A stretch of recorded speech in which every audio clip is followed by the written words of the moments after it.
এবার আলু, পেঁয়াজ, আদা, রসুন কেটে নেব।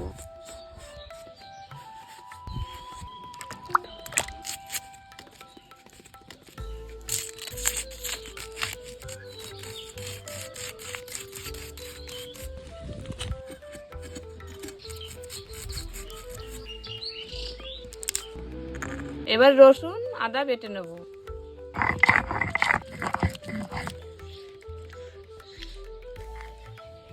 এবার জিরে, ধনে, কাঁচা লঙ্কা বেটে নেব।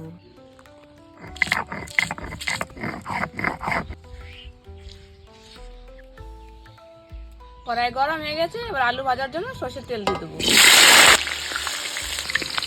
আলুগুলো ভাজা হয়ে গেছে, এবার তুলে নেব। আলু ভাজার তেলে গোটা জিরে, পেঁয়াজ দিয়ে দেবো। এবার বেটে রাখা মশলাগুলো দিয়ে দেবো। লঙ্কার গুঁড়ো, কাশ্মীরি লঙ্কার গুঁড়ো, লবণ, হলুদ দিয়ে ভালো করে কষিয়ে নেব।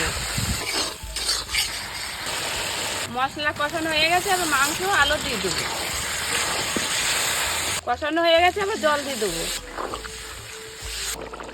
এবার গরম মশলাটা দিয়ে দেবো। এবার হয়ে গেছে, নামিয়ে নেব।